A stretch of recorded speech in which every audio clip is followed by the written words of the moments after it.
Democracy has certain merits on its part. Democracy contains the spirit of compromise and agreement. It is in democracy that the importance of each individual is fully recognized. It is based on the concept of equality. All people are equal before law. Democracy provides equal rights and liberties. Democracy stands both for order and prosperity. People are vested with sovereign authority in democracy. It trains the people in the art of self-government. Democracy is criticized by many. Let us see what are the demerits of democracy. Democracy is the rule of ignorant, incompetent and illiterate persons. It assigns more importance to the quantity instead of quality. Democracy is very expensive and costlier form of government. Democracy encourages the capitalist and class conflicts in the society. It is an unstable form of government. The success of no confidence motion against the ruling party government often leads to midterm elections. In a democracy, excessive power of political party leads to unrest in society.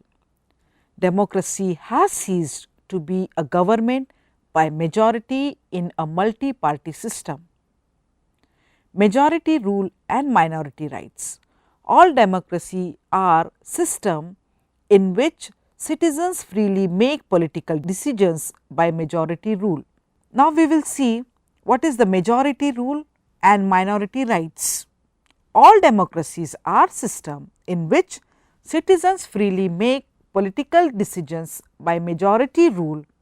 In the words of American essayist E. B. White, democracy is the recurrent suspicion that more than half of the people are right more than half the time, but majority rule by itself is not automatically democratic.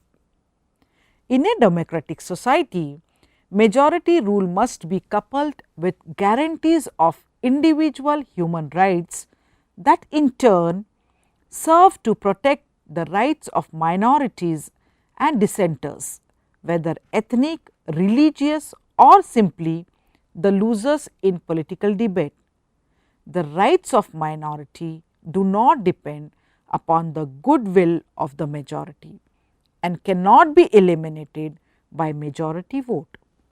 The rights of minorities are protected because democratic laws and institutions protect the rights of all citizens. Minorities need to trust the government to protect their rights and safety. Once this is accomplished, such groups can participate in and contribute to their country's democratic institutions. The principle of majority rule and minority rights characterizes all modern democracies, no matter how varied in history, culture, population and economy. Now, we will see pluralism and democratic society.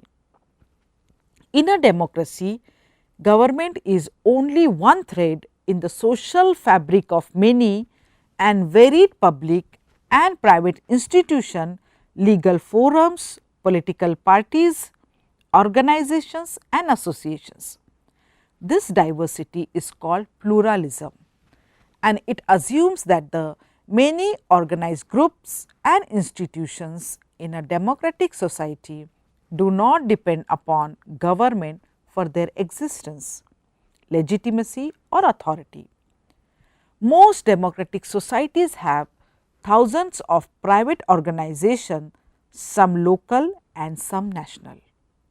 Many of them serve a mediating role between individuals and society's complex social and governmental institutions, filling roles not given to the government and offering individuals opportunities to become part of their society without being in government.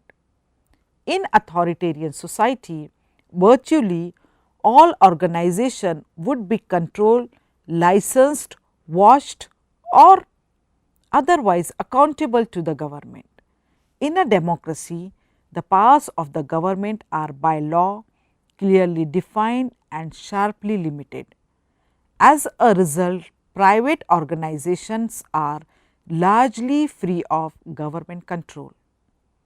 In this busy realm of democratic society, citizens can explore the possibility of peaceful self-fulfillment and the responsibility of belonging to a community free of the potentially heavy hand of the state or the demand that they adhere to views held by those with influence or power or by the majority.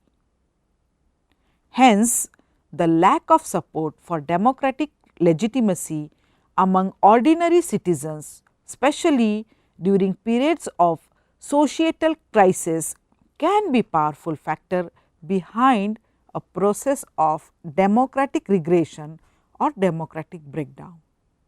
I conclude, since World War II, democracy has spread across the globe and gained acceptance. Democracy is the most prevalent form of government in the world today, and it is expanding to more countries. I think the discussion on authoritarian and democratic regime will help you to understand the concept well. Thank you.